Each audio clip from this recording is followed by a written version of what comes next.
Welcome back. We are here with Scott Ritter of Bem-vindo de volta. Estamos aqui com Scott Ritter, ex-oficial de inteligência dos fuzileiros navais dos Estados Unidos e ex-inspetor de armas da ONU. Obrigado por voltar ao programa. Agora vemos que o Ministério da Defesa britânico anunciou que está desenvolvendo um novo míssil balístico de ataque profundo para a Ucrânia, chamado Nightfall, com o objetivo de carregar uma ogiva de 200 quilos e alcance de 500 quilômetros, o que permitiria atingir Moscou. Parece quase tolice continuar fingindo que isso não é uma guerra por procuração. Quero dizer, a Rússia obviamente não escalou o conflito com a OTAN porque quer evitar a Terceira Guerra Mundial, mas a contenção parece repetidas vezes ser interpretada como fraqueza. Por quanto tempo você acha que isso pode continuar? Quero dizer, os britânicos podem bombardear Moscou com ogivas de 200 quilos e ainda fingir que isso é apenas uma guerra entre Rússia e Ucrânia?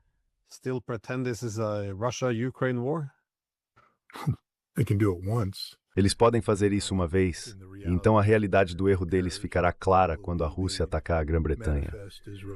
Quero dizer, se os britânicos acham que os russos não atacarão a Grã-Bretanha de forma decisiva, e quando digo decisiva, quero dizer até mesmo com o uso de armas nucleares, eles estão enganados. Não há amor perdido entre a Rússia e a Grã-Bretanha. Na verdade, dentro da elite política russa, há um grande ódio em relação à Grã-Bretanha.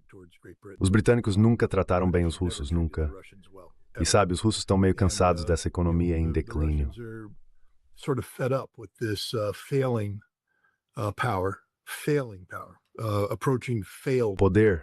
Poder em declínio, poder à beira do fracasso, continua a se inserir de uma forma que não é apenas desrespeitosa, mas que, você sabe, representa uma ameaça. Não uma ameaça existencial, mas uma ameaça à segurança nacional da Rússia. Há apenas uma boa notícia em tudo isso. Nightfall é uma piada completa. Quero dizer, basta olhar os números. Certo, nos dizem que, antes de tudo, está em desenvolvimento. Não está desenvolvido, está em desenvolvimento. A quantia de dinheiro que foi destinada, acredito, foi de 9 milhões de dólares, ou 9 milhões de libras. 9 milhões, seja qual for o rótulo de moeda que você queira colocar. Isso não é muito.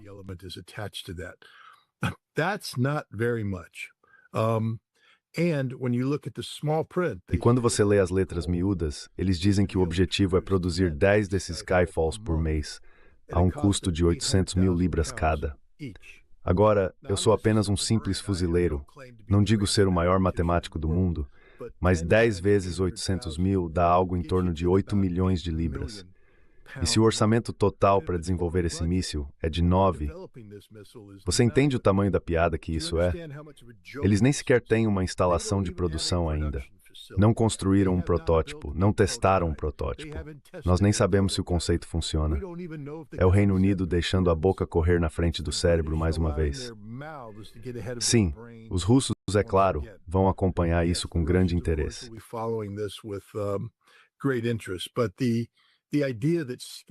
Mas a ideia de que o Skyfall é uma arma prestes a estrear nos campos de batalha da Ucrânia é uma piada. Não é uma arma, é uma ideia totalmente subfinanciada. 9 milhões de libras. Você sabe qual é a folha de pagamento de uma linha de produção de mísseis? É mais do que 9 milhões de libras. Então eles nem contrataram as pessoas ainda. Eles têm um grupo de cientistas em algum lugar com giz, desenhando figuras em um quadro, tirando fotos com seus iPhones e enviando-as ao ministro da Defesa dizendo: temos um plano. É só isso que eles têm. Então não acho que alguém esteja perdendo o sono por causa disso. É só mais uma, sabe, ideia estúpida de uma nação de pessoas estúpidas.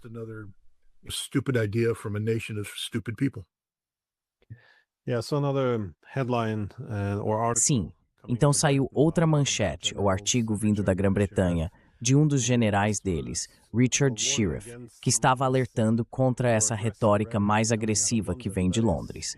Ele destacou que a ideia de enviar tropas para a Ucrânia estava basicamente fora de questão, porque eles não têm pessoal suficiente, não têm dinheiro, não têm equipamento militar e também não têm vontade política, nem da classe política, nem do público.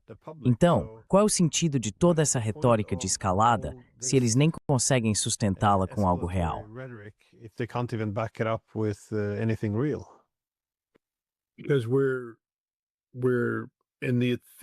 Porque estamos no teatro do absurdo agora. Isso é puro teatro. Os britânicos têm um plano mestre, que vem tentando implementar na Ucrânia chamado manter a Ucrânia na luta. Um aspecto fundamental disso é a preparação psicológica da Ucrânia para sustentar um conflito no qual, por qualquer medida, está sendo decisivamente derrotada. Neste ponto, qualquer liderança racional, tendo avaliado o quadro completo e compreendido que não há caminho para a vitória, estaria procurando uma forma de evitar uma derrota ainda mais decisiva. Mas não é isso que está acontecendo na Ucrânia. O governo ucraniano, de uma forma que simplesmente desafia a compreensão, continua insistindo na estupidez e minando quaisquer recursos e planos estratégicos que tinha, desperdiçando reservas em ataques inúteis por motivos de propaganda.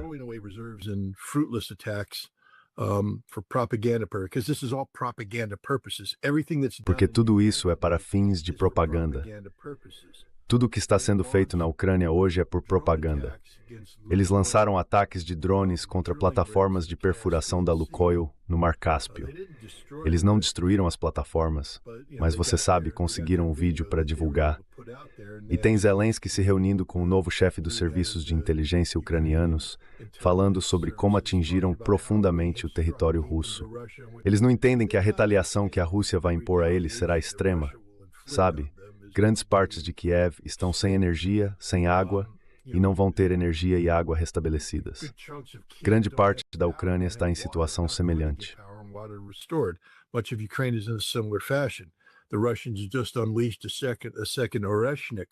Os russos acabaram de lançar um segundo Oreshnik contra os ucranianos. O que, veja bem, dado o silêncio da Ucrânia sobre o que aconteceu, implica que os russos acertaram o alvo e conseguiram o que pretendiam. Pois é. Então os britânicos agora precisam encenar essas ações. Eles se reúnem em Paris, a chamada Coalizão dos Dispostos. Eles podem até estar dispostos, mas são incapazes. Não quero ser grosseiro aqui, mas, sabe, se você coloca um homem de 110 anos na cama com uma estrela de 22, ele pode estar disposto, mas não vai conseguir. E essa é a Europa. Esse é o Reino Unido de hoje. Eles não conseguem agir. São literalmente patéticos. 76 mil, esse é o tamanho total das Forças Armadas Britânicas. 76,000 is the total size of the British military. And that, now you parse that down into how many of those are... E agora veja bem, você analisa quantos desses são realmente tropas de combate. Quando os britânicos falam em enviar 7.600 soldados, eles não podem, eles não os têm. Literalmente não os têm. Eles não conseguem enviá-los. São incapazes de mover fisicamente essas tropas do Reino Unido para a Ucrânia e depois sustentá-las lá. A logística por si só está além da capacidade das Forças Armadas Britânicas. E quando se fala em enviar uma força, há duas questões. Primeiro, onde está a sua força de reação rápida? Você vai colocar 7.600 soldados em perigo. O que acontece quando a proverbial confusão estoura? Quem vai socorrer esses 7.000? Não há ninguém para socorrê-los. Eles estarão mortos. They'll be dead. All of them will die. Todos eles vão morrer. Mas então vamos supor que não. Qual é a rotação deles? 6 meses. Isso significa que é preciso mais 7.600 em treinamento para substituí-los, sendo equipados, atualizados, o que eles não conseguem fazer. Essas tropas britânicas não estão aptas para combate. Elas não estão aptas para combate. Mal conseguem sair da guarnição. Certo? Então agora, se você juntar tudo e conseguir implantar 7.600, vai precisar de mais 7.600 para substituí-los. E mais 7.600 além desses se preparando, se aprontando, fazendo a papelada, concluindo o treinamento final, se preparando. É assim que funciona uma rotação padrão. Os britânicos não conseguem fazer isso, e eles sabem disso, e foram cobrados por sua própria liderança. And they know it, and they've been called out on it by their leadership. It's an absolute joke. The same thing with the rest of Europe. I mean, é uma piada completa. A mesma coisa acontece com o resto da Europa. Quero dizer, ninguém na Europa consegue fazer isso. E agora chegamos ao Skyfall. É um míssil que nem existe. Eu ficaria surpreso se ele tivesse passado do estágio de protótipo. Vamos colocar assim. Se você tem um míssil de 360 mil quilos, ele não é muito sofisticado. E você acha que esse míssil realmente vai penetrar as defesas aéreas russas se for produzido? Não. Tudo o que ele vai fazer é transformar a Inglaterra em um alvo. E eu não sei quantas vezes mais você precisa ouvir Dmitry Medvedev dizer, pessoal, isso vai acontecer antes que realmente aconteça. Há membros da Duma russa dizendo, precisamos atacar agora com armas nucleares. É aí que essa conversa chegou. Now, with nuclear weapons, I mean, this is where this conversation's gone.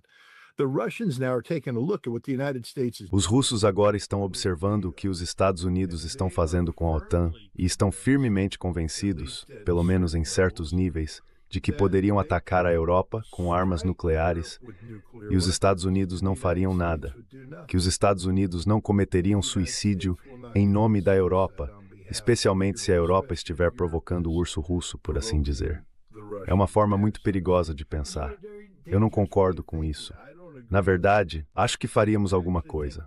Acho que acabaríamos em uma troca nuclear generalizada e toda a vida no planeta chegaria ao fim. Mas Sergei Karaganov, que é um pensador político muito influente, disse famosa, ou infamemente, que os Estados Unidos não sacrificariam Boston por Poznan, querendo dizer que a Rússia poderia lançar uma arma nuclear sobre a Polônia e os Estados Unidos não fariam nada.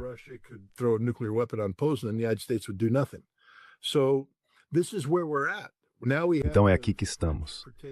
Agora temos os franceses fingindo que possuem uma dissuasão nuclear estratégica capaz de conter a Rússia. Temos os britânicos fingindo que o que resta de sua dissuasão nuclear estratégica ainda é relevante. E temos os russos decidindo que o Iskander vai ficar, não apenas ficar, mas se tornar uma parte permanente de seu perfil de dissuasão nuclear estratégica. O que significa que as forças nucleares intermediárias vieram para ficar na Europa.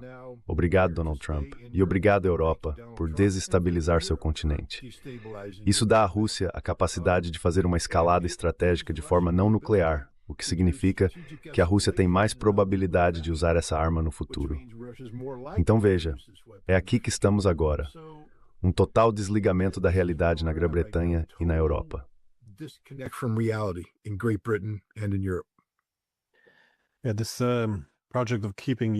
Esse projeto de manter a Ucrânia na luta é meio estranho que estejamos nesse ponto agora. Não há mais a pretensão de que eles possam vencer. O objetivo agora é apenas que percam mais devagar e esgotem o restante de sua força humana.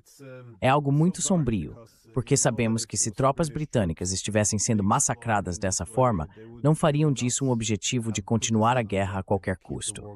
Já teriam feito um acordo ou se retirado. Mas, novamente, como estão lutando com ucranianos, acho que não estão contabilizando as próprias perdas. Você mencionou o Arestovich, e isso veio em resposta ao ataque à residência de Putin. Eu queria saber o que você acha disso, porque ouvi o ex-assessor de Zelensky, Alexei Arestovich, que levantou a hipótese de que o verdadeiro alvo provavelmente estava sob a residência, um centro de comando nuclear.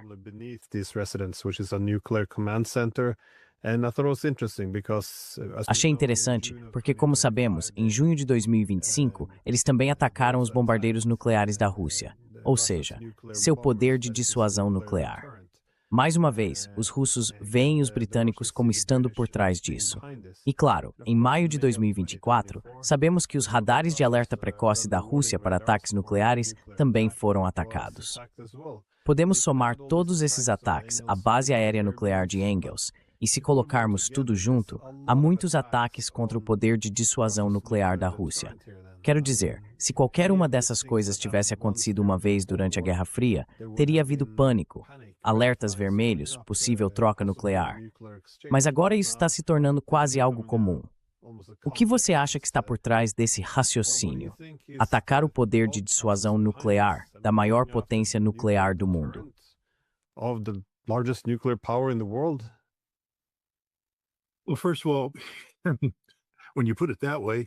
Bem, antes de tudo, quando você coloca dessa forma, parece meio imbecil. Mas vamos recuar um pouco.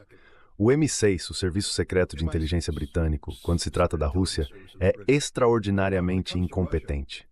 Extraordinariamente porque, quero dizer, basta olharmos para o caso de Christopher Steele, o ex-agente do CIS, que trabalhou na União Soviética. E veja, a qualidade do trabalho dele lá nos anos 1990. Eles se esforçaram muito, embora não tenham gasto muito dinheiro para recrutar qualquer pessoa que pudessem. Quero dizer, era uma tarefa fácil. Eles simplesmente saíam e recrutavam todo mundo. Motoristas de táxi, prostitutas, políticos, ex-políticos, todo mundo.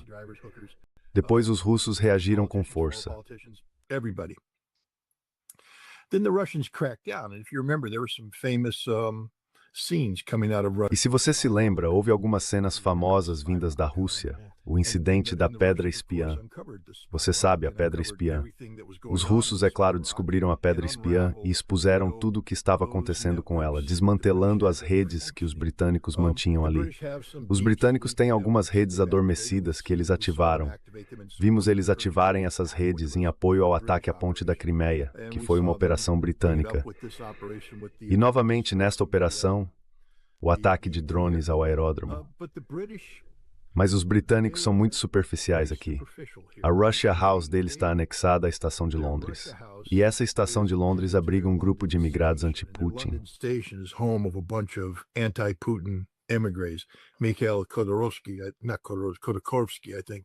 Mikhail Khodorkovsky, acho que o ex-oligarca do petróleo, que foi preso por corrupção e depois libertado, agora está usando seus bilhões para trabalhar com o MI6 na criação dessa máquina de propaganda anti-Putin. Eles aconselham os britânicos, trabalham lado a lado.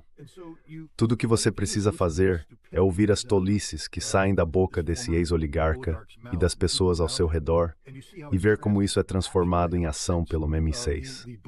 A crença é que, ao atingir esses alvos, você minará a credibilidade de Vladimir Putin. Eles acreditam que Vladimir Putin é um ditador impopular que governa por meio do medo e da intimidação e que, se conseguirem expô-lo como fraco e debilitado, criarão a oportunidade para que esses setores descontentes e enfurecidos da sociedade russa o removam do poder.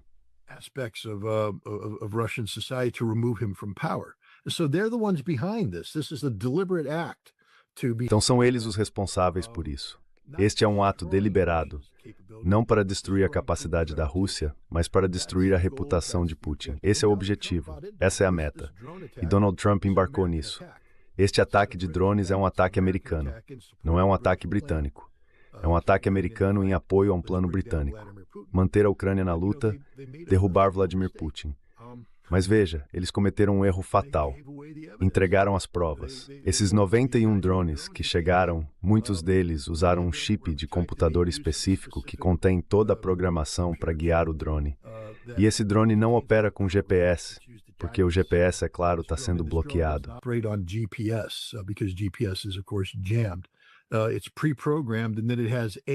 É pré-programado e depois possui inteligência artificial. À medida que voa, ele ocasionalmente tira uma foto, compara essa imagem com os dados de mapeamento armazenados internamente e se realinha ou faz ajustes com base na velocidade do vento e em outros fatores que está coletando.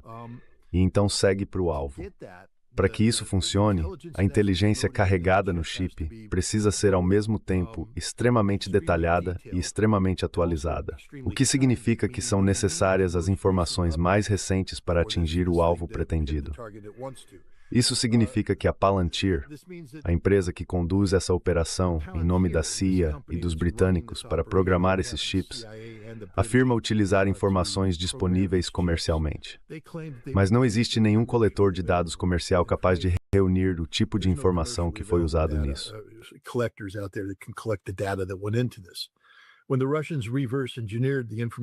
Quando os russos fizeram engenharia reversa das informações contidas nesse chip, o tempo dos dados mudou. Agora ele está vinculado a ativos capazes de coletar durante aquela janela específica de oportunidade. A especificidade dos dados, novamente, os limita a certas fontes. Em resumo, os russos sabem exatamente qual recurso de inteligência coletou as informações.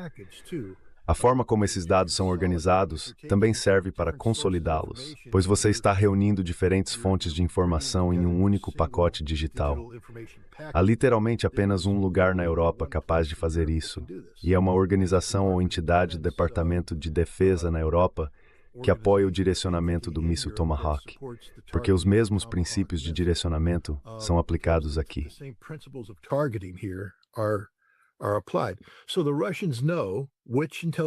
Então os russos sabem que os ativos de inteligência coletaram os dados, quem os processou, empacotou e colocou nesse chip. Então, quando os russos entregaram isso aos Estados Unidos, numa época em que Donald Trump dizia, não houve ataque, se houve, atacaram isso aqui, os russos disseram, aqui está. E ao fazer isso, disseram, nós sabemos de tudo. Quero dizer, a Agência de Inteligência de Defesa, a CIA, eles vão fazer engenharia reversa no chip e dizer, eles sabem de tudo, o que significa que Trump terá sido exposto como um mentiroso absoluto, uma fraude, um homem que literalmente usou negociações para tentar atingir o presidente da Rússia. Não de uma forma para matá-lo, quero dizer, veja, drones têm um longo tempo de voo. Eles foram detectados.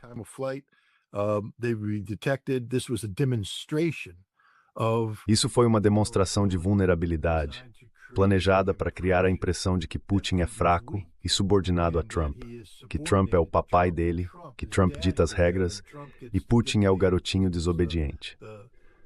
E o outro sinal que isso envia aos russos, especialmente aqueles que ficaram animados com a iniciativa econômica de Kirill Dmitriev, é que, veja, tudo poderia ser melhor se apenas tirássemos essas sanções.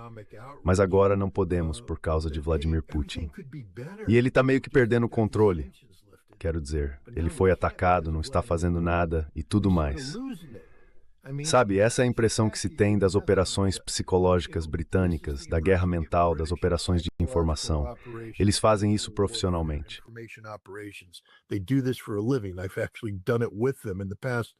Na verdade, eu já fiz isso com eles no passado, tendo como alvo o Iraque.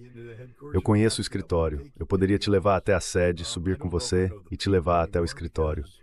Não sei se ainda conheço as pessoas, porque estou numa idade em que meus contemporâneos talvez não estejam mais em serviço.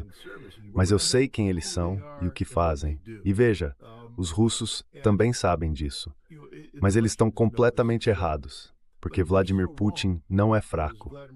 E o que os russos acabaram de fazer, sabe, aquele primeiro Erezhnik que usaram, foi um míssil de teste. Os russos disseram que era um teste operacional. Agora eles entraram em produção em série e implantaram uma brigada na Bielorrússia. Estão no processo de implantar outras brigadas e essas brigadas estão usando mísseis de qualidade de produção.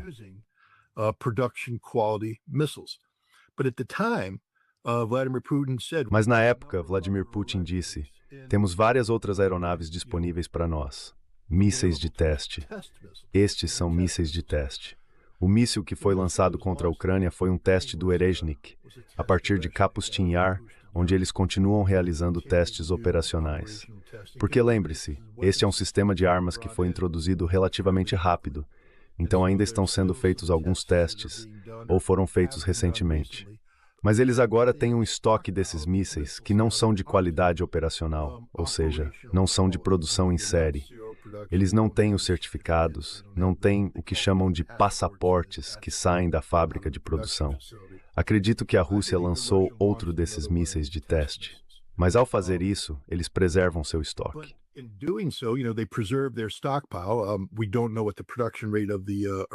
Nós não sabemos qual é a taxa de produção do Erezhnik. Podemos supor que se ele entrou em produção em série em agosto e até dezembro, eles conseguiram implantar pelo menos 10 mísseis nessa unidade bielorrussa-russa, porque são necessários 9 para os 3 batalhões, com 3 lançadores de 3 mísseis cada, e um 10º para fins de treinamento. Então temos uma ideia de qual é a taxa de produção deles. Pode ser até maior do que isso, porque a Rússia está falando em preparar simultaneamente outras unidades para serem equipadas. Mas eles não lançaram de uma posição de combate, lançaram de Kapustin Yar, o que me diz que é outro míssil de treinamento. Mas o importante é que eles lançaram.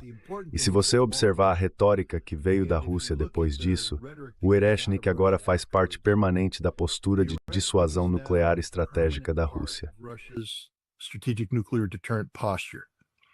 Any hope we had of Qualquer esperança que tínhamos de reviver o controle de armas, Por exemplo, o novo START, que expira no próximo mês, acabou. Ele não será prorrogado. Acabou. Está morto. Vladimir Putin falou sobre estender os limites associados a esse tratado, mas para isso era necessário que os Estados Unidos concordassem. No momento, não há nenhum movimento nessa direção. Também era preciso que o ambiente político fosse favorável a isso. E o elemento-chave desse ambiente era que não houvesse escalada no INF. Ou seja, se os Estados Unidos implantarem o Dark Eagle na Europa, acabou. Ou não pode haver implantação do Golden Dome. Pois bem, Trump acabou de reverter o corte pela metade que havia prometido no orçamento de defesa. Agora ele está aumentando em 50%, para 1,5 trilhão de dólares. E grande parte disso vai para o Golden Dome.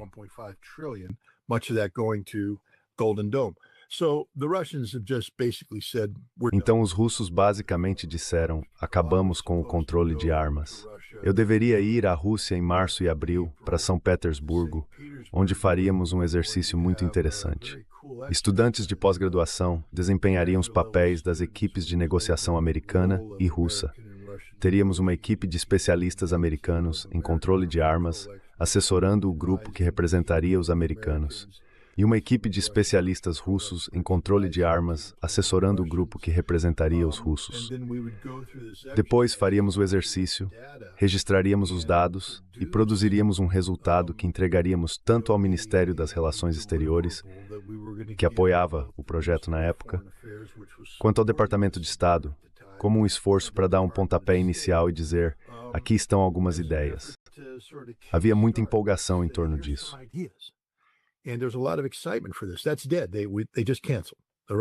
Isso acabou.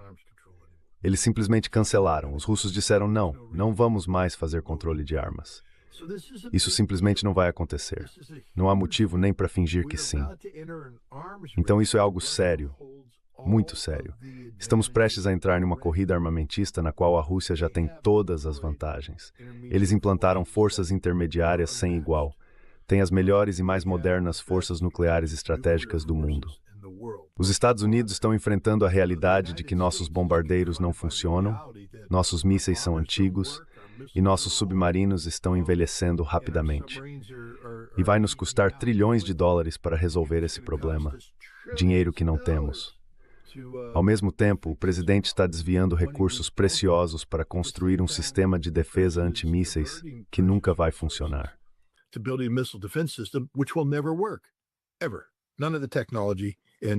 Nunca. Nenhuma das tecnologias no Domo Dourado é comprovada. Não podemos arcar com isso. E não vai funcionar. Do ponto de vista russo, as ações americanas, combinadas com o fato de que o presidente dos Estados Unidos tentou assassinar o presidente da Rússia, significam que os russos nunca farão nada que os leve a abrir mão das vantagens que possuem. Essa vantagem é o que garante que eles nunca serão derrotados. Ninguém pode derrotar a Rússia porque ela tem essa capacidade nuclear incomparável. Os russos nunca vão negociar isso. Jamais. Eles têm superioridade em todos os aspectos, exceto talvez em mísseis balísticos lançados por submarinos. Mas com o Poseidon agora, eu diria que o arsenal nuclear lançado por submarinos da Rússia é melhor do que a Tríade.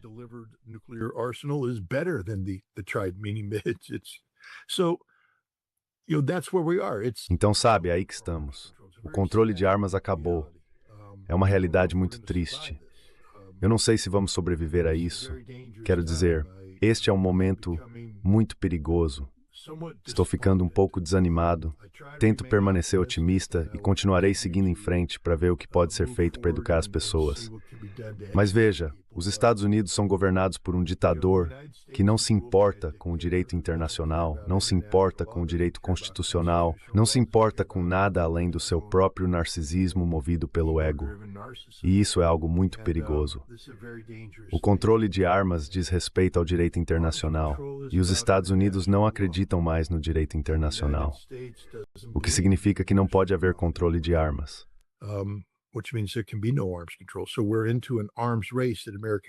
Então estamos em uma corrida armamentista que os Estados Unidos não podem bancar. Uma corrida que sustenta a noção de paz através da força. Mas quando a realidade da sua força é que você não tem força alguma, e ainda assim quer continuar fazendo pose, Isso cria a possibilidade de blefar ou de dar um passo maior do que as pernas. Não sei por quanto tempo os russos estarão dispostos a jogar o jogo da paciência. Quer dizer, a boa notícia é que a Rússia se ama. Eles acreditam em sua civilização e na glória dessa civilização. Tendo se reerguido, não vejo os russos se transformando de repente num bando de lemingues correndo para o penhasco mais próximo para se jogar. Então espero que possamos rezar por uma continuidade da paciência e do pragmatismo por parte da liderança russa.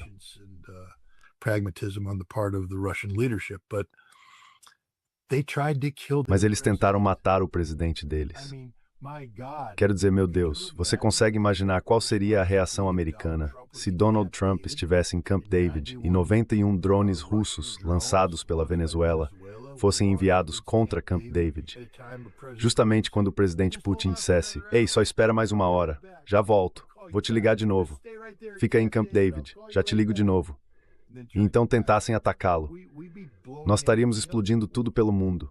Quero dizer, o fato de a Rússia ter limitado sua resposta ao que fez é novamente uma prova clara de que a Rússia não está buscando escalar o conflito. Mas por quanto tempo ainda podemos contar com um comportamento responsável da Rússia? Isso não se sabe. As pessoas estão perdendo a paciência na Rússia. Não há dúvida disso.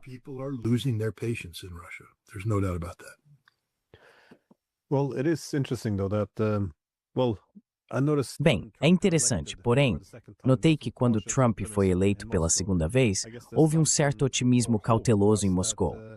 Acho que a suposição ou a esperança era de que um século de conflito entre os Estados Unidos e a Rússia pudesse chegar ao fim. Muito disso, é claro, tinha a ver com o comunismo. E então, após a Guerra Fria, veio o esforço para preservar o que era essencialmente a arquitetura de segurança da Guerra Fria, o que acabou reavivando a lógica da Guerra Fria com a Rússia. Mas a ideia de que em um mundo multipolar, russos e americanos poderiam realmente ser amigos, se não aliados, era atraente. Isso poderia, imagino, eliminar a raiz do conflito. Mas a crença em Trump, no entanto, diminuiu. The belief in Trump, though, has diminished. He keeps talking about sanctions against. Ele continua falando sobre sanções contra a Rússia, sobre a necessidade de prejudicar sua economia. Ainda há armas dos Estados Unidos sendo usadas contra a Rússia. É a CIA que opera e lida com a inteligência. Vimos aquele artigo do New York Times dizendo que Trump havia dado sinal verde para atacar refinarias e navios russos. Quero dizer, já cruzamos a linha há muito tempo do que era uma guerra por procuração. Isso é algo muito direto. E agora, claro, abordar navios russos. Isso é muito sério. Não dá para deixar passar, porque se isso for aceito, vira o novo normal. De repente, todos os navios russos no mar poderiam ser interceptados. Você até ouve uma retórica mais agressiva dos europeus agora, dizendo: nós também podemos abordar os navios deles. Podemos fazer parecer legal. Quero dizer, estamos caminhando para uma grande guerra aqui? Are we heading towards a major war here? Yeah, I mean, we are. This is Sim, quero dizer, estamos mesmo. Este é um período muito perigoso. Veja, eu era uma daquelas pessoas que compartilhavam, sabe, um tipo de otimismo cauteloso de que Trump estava sério sobre a paz. Eu realmente acreditava nisso. Eu sabia que ele teria de enfrentar o Deep State, mas se Donald Trump contra o Deep State. E acho que os russos também acreditavam nisso. Mas o que estamos descobrindo é que Donald Trump não apenas se cercou de pessoas russófobas, personalidades que não apenas não acreditam em boas relações, mas que ativamente buscam destruir a Rússia.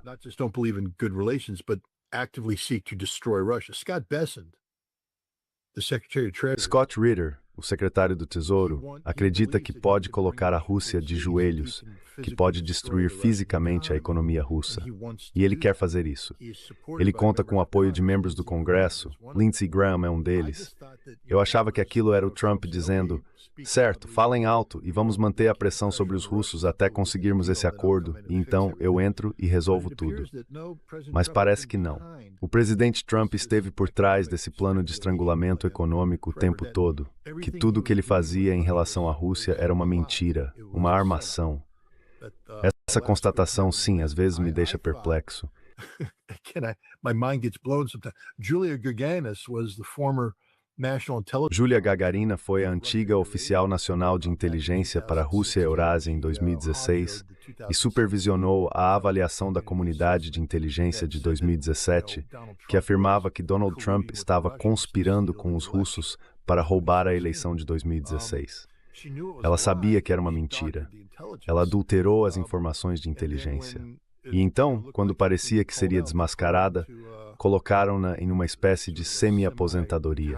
Ela ainda era uma agente da CIA, mas foi colocada em um dos think tanks em Washington, D.C. Pois bem, ela é retirada desse think tank.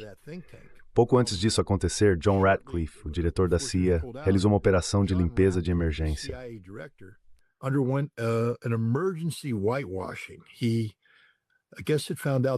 Acho que ele descobriu que Tulsi Gabbard estava se preparando para divulgar o relatório Gates e outros relatórios que exporiam o engano e a criminalidade da comunidade de inteligência ao fabricar um caso contra Trump em relação à Rússia.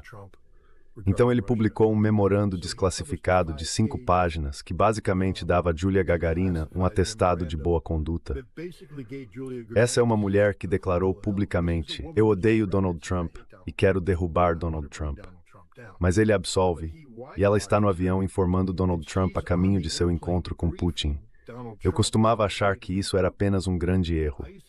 Agora acredito que Donald Trump sabia que essa era uma mulher que odiava a Rússia e que ele, Donald Trump, havia conquistado a CIA dizendo: "Não, não, não, eu não sou um agente russo."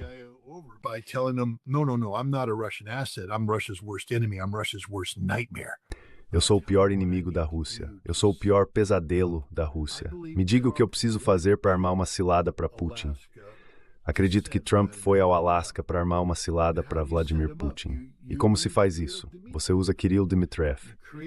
Você cria essa noção artificial de que as sanções podem ser suspensas e, quando forem, haverá um glorioso renascimento econômico para a Rússia e os Estados Unidos.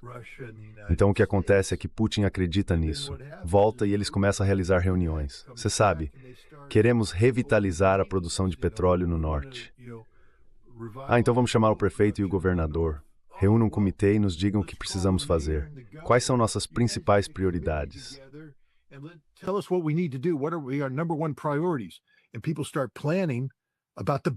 E as pessoas começam a planejar para os tempos melhores que acham que estão por vir. Elas começam a gastar esse dinheiro antes mesmo de tê-lo. O que você fez aí foi travar uma guerra psicológica. Você criou uma quinta coluna dentro da Rússia, pessoas que agora estão antecipando o fim das sanções, que aliás nunca serão suspensas. Mas então Trump diz que elas não serão suspensas por causa de Vladimir Putin. É ele.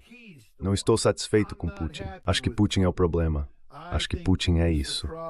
A ideia é criar uma divisão entre Putin e as elites políticas e econômicas que agora estão fascinadas com a possibilidade do fim das sanções.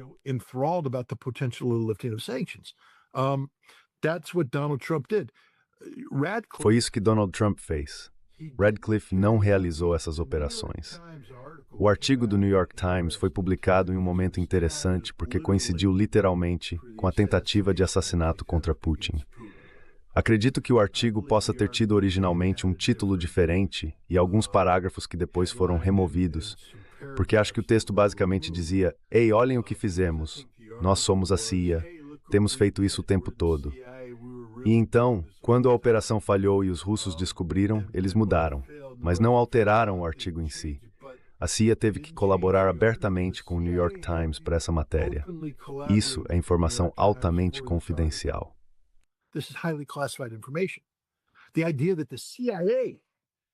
A ideia de que a CIA está ajudando a Ucrânia a atacar a capacidade de refino de petróleo da Rússia, componentes específicos, a precisão necessária, é inacreditável.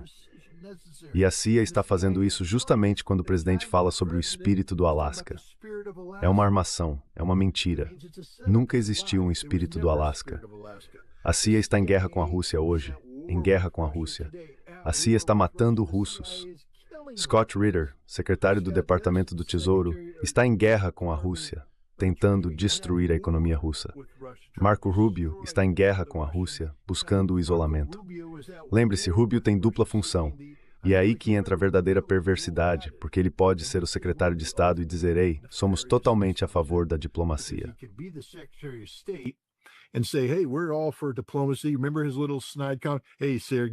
Lembra daquele comentário sarcástico dele?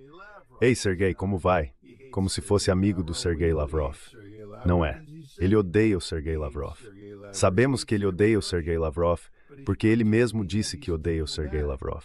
Ele odeia todo russo, mas está fingindo ser diplomático.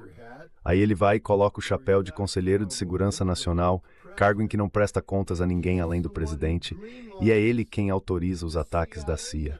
Tudo passa pelo Conselheiro de Segurança Nacional. A CIA passa por ele, o Departamento do Tesouro passa por ele. Rubio está conduzindo essa campanha antirrussa como Conselheiro de Segurança Nacional.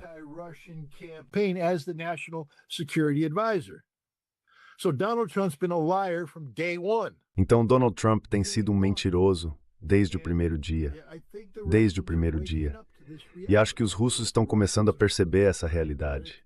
Claro, os russos são pragmáticos, e como Lavrov disse, eles não vão encerrar as negociações ou discussões com os americanos. Os russos nunca se afastam completamente, mas também não estão indo a lugar nenhum. Eles não podem confiar nessas pessoas de jeito nenhum. Quero dizer, se confiarem, então é preciso questionar. Os russos são realmente tão capazes quanto todo mundo diz que são, inclusive eu. Não dá para confiar nos Estados Unidos. Não dá para confiar em Donald Trump.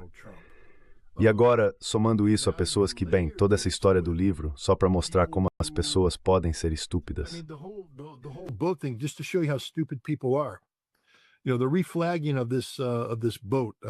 Sabe, a reflagging desse barco, desse petroleiro, acho que era um navio ganês, ou não, talvez um navio ganês.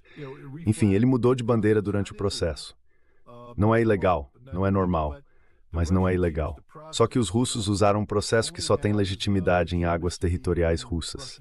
É um tipo de coisa de direito interno, não se aplica realmente a navios em alto mar. Na verdade, segundo o direito do mar, não se pode ter um navio com dupla bandeira. A bandeira sob a qual o navio partiu é a bandeira que ele deve manter. Se mudar de bandeira, então fica sem bandeira. Então os russos se complicaram com isso.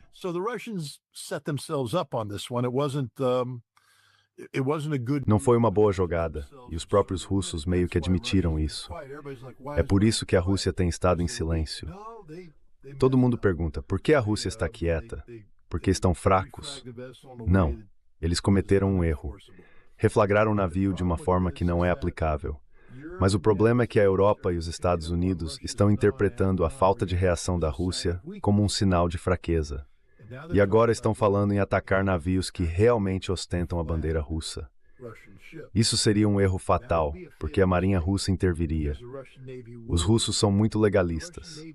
A Marinha Russa não tinha autoridade legal para intervir em nome desse suposto navio reflagrado russo, porque não havia legitimidade nesse navio.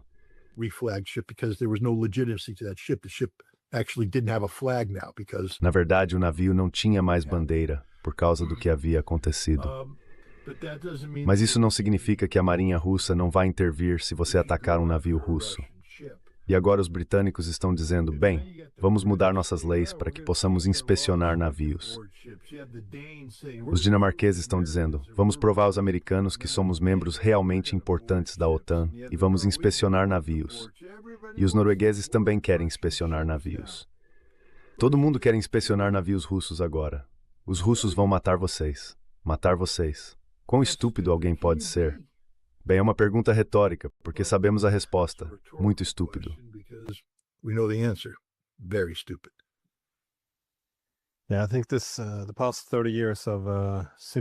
Sim, acho que os últimos 30 anos, ou mais do que isso, de guerras travadas longe de casa, em que apenas o adversário sofre grandes perdas, estão chegando ao fim.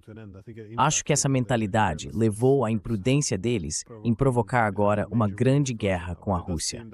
Mas parece que é para lá que estamos indo. Então, as negociações, você mencionou que só tolos ainda acreditariam no espírito do Alasca. Aquelas negociações eram falsas, na verdade. Você ainda vê algum caminho para a paz? Porque eu fico pensando nisso o tempo todo. Mesmo que houvesse um acordo de paz, como seria possível afastar a CIA da Ucrânia ou o M6? Por definição, eles não seriam, bem, enganosos, eu acho. É difícil imaginar como qualquer acordo poderia cobrir o que os russos estão exigindo. Would be able to encompass what the Russians demand.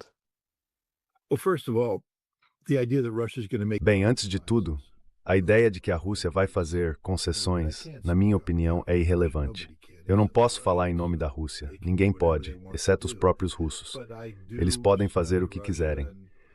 Mas eu estudo a Rússia e estudo padrões de comportamento do passado e reconheço que quando o presidente russo se compromete publicamente com algo, geralmente é nisso que a Rússia está comprometida. E veja, o presidente russo já estabeleceu termos e condições que precisam ser atendidos para que esse conflito termine. E não vejo ele fazendo concessões nesse ponto. Outra questão sobre concessões é que elas exigem confiança. A Rússia não pode confiar em ninguém. Nenhum dos atores do outro lado da mesa é confiável. None of the actors on the other side of the table are trustworthy. None. There was some thinking that the United States could be and that Russia could. Nenhuma. Então eu diria que enquanto Donald Trump for presidente dos Estados Unidos, não há qualquer perspectiva de paz por meio de negociação. Os russos continuarão apenas fingindo negociar, apenas para manter as linhas de comunicação abertas. Lembre-se de que os russos não mantinham linhas de comunicação abertas com o governo Biden. E eu acho que um elemento importante para evitar conflitos é o diálogo. Portanto, acredito que os russos estão interessados em manter essas linhas abertas apenas na medida em que isso ajude a evitar conflitos desnecessários. Mas você tem, e a outra boa notícia, bem, não é exatamente uma boa notícia, mas quero dizer, no panorama geral, acho que é.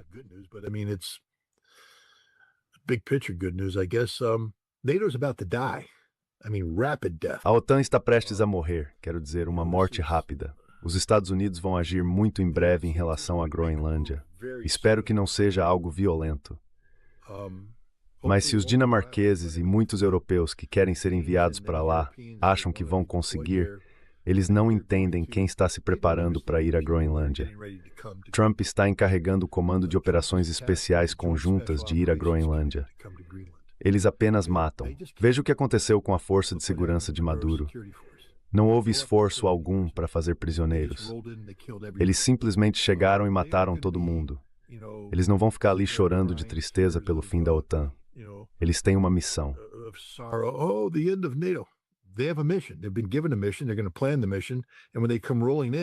Eles receberam uma missão. Eles vão planejar a missão. E quando chegarem qualquer dinamarquês tolo bastante para levantar sua arma contra eles, será morto na hora, junto com todos os outros. Mas estamos perto de ver os Estados Unidos ocuparem militarmente a Groenlândia, um aliado da OTAN. E isso será o fim da OTAN. E essa é a outra boa notícia, porque isso complica muito as coisas. Você acabou de ver o europeu, esqueci o nome dele, um homem velho e gordo, o chefe de defesa da União Europeia, meio que o conselheiro de defesa deles. Foi meio triste vê-lo. Os Estados Unidos, ele disse, estão se retirando da OTAN, da segurança da Europa.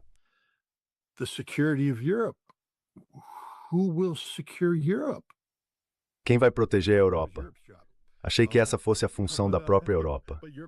Mas a Europa não consegue se defender. Então a boa notícia é que para fazer teatro como os britânicos têm feito, é preciso ter um palco, é necessário um cenário.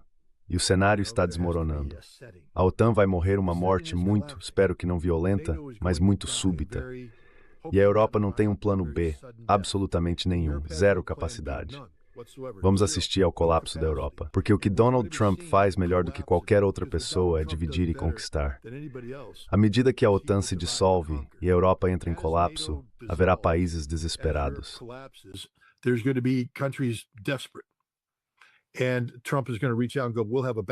E Trump vai se aproximar e dizer, vamos ter uma relação bilateral. Vamos fazer uma relação bilateral com vocês. E antes que se perceba, os Estados Unidos vão construir uma arquitetura de segurança europeia, na qual a Europa não terá voto. Tudo será baseado em uma relação bilateral entre, digamos, o garotinho e o papai. E é nessa direção que estamos indo. Então, como diz a velha maldição chinesa, que você viva tempos interessantes. Fomos muito amaldiçoados, nos doces e tempos extraordinariamente interessantes. Interessante de um jeito bom, mas de um comportamento torcedor, mas embora assim, entretanto.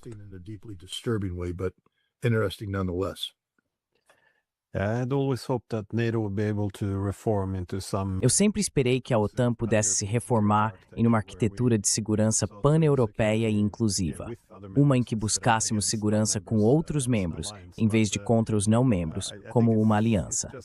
Mas acho que agora é tarde demais. Acho que, sim, bem, concordo com você. Provavelmente deveria simplesmente acabar. Isso já está além de qualquer reforma. Só uma última pergunta, porém. E eu realmente acho que estamos indo nessa direção com a OTAN, aliás. Mas sim, última pergunta. Como você entende essa transformação do Trump? O novo Trump, aquele que bombardeia a Venezuela, apoia o genocídio em Gaza, bombardeia o Irã, fala em conquistar a Groenlândia e, claro, está determinado a derrotar a Rússia. Tudo isso é tão contrário ao Donald Trump que concorre à presidência.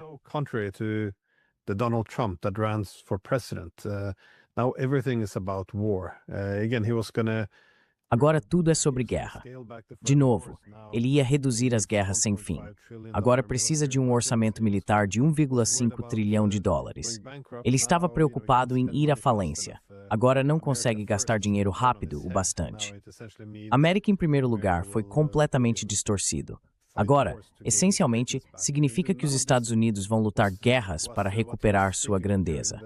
Quer dizer, nada disso era o que ele dizia durante a campanha. Ele zombava do Biden por bombardear o Iêmen, acho.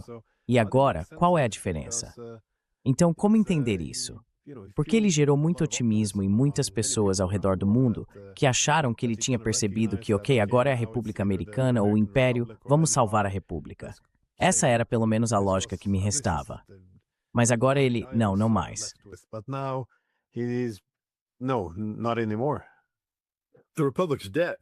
A República está morta. E foi ele quem a matou. E ele disse que a matou. Veja, ele disse que não acredita no direito internacional. Tenho que lembrar o presidente, embora seja um lembrete tolo, porque ele é ignorante nesse assunto, que o direito internacional, o que ele chama de direito internacional, é a Carta das Nações Unidas. E a Carta das Nações Unidas é uma obrigação de tratado assumida pelos Estados Unidos quando o presidente dos Estados Unidos a assinou, e ela foi ratificada por 2/3 do Senado dos Estados Unidos. Constitucionalmente, ela se torna a lei suprema do país. Portanto, não se pode simplesmente ignorar o direito internacional. Não se pode ignorar a Carta, porque fazê-lo é ignorar a Constituição. Because to do so, you're disregarding the Constitution. But the president doesn't care about the Constitution. Mas o presidente não se importa com a Constituição. A República Constitucional está morta. A República Constitucional exige 3 ramos de governo separados, porém iguais. E o presidente está passando por cima do Congresso, enquanto o judiciário foi domado. Sabe, talvez ainda exista alguma resistência. Vimos o Congresso aprovar recentemente uma resolução sobre poderes de guerra, mas não acho que Trump vá dar muita atenção a isso, porque ele não se importa se o Congresso o impeachar. Ele se importa, sabe? A resolução não foi aprovada com votos suficientes para garantir uma condenação no julgamento. E assim esse presidente é uma caricatura. E sabe, ele disse o que disse para ser eleito.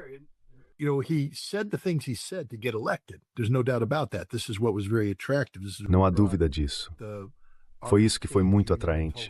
Foi isso que atraiu os independentes de AFK Jr. e Tulsi Gabbard, cerca de 12 a 20% dos votos que o levaram à vitória. Agora há conversas de que ele basicamente está tentando manipular a forma como a América vota, que ele vai fraudar os resultados, que ele vai roubar uma eleição de meio de mandato para garantir que permaneça no poder. Nosso país está fisicamente ocupado por tropas de choque que operam acima da lei, que não têm medo de assassinar cidadãos americanos em plena luz do dia. Toda essa invasão e ocupação do ICE nas principais cidades americanas é, novamente, fundamentalmente inconstitucional.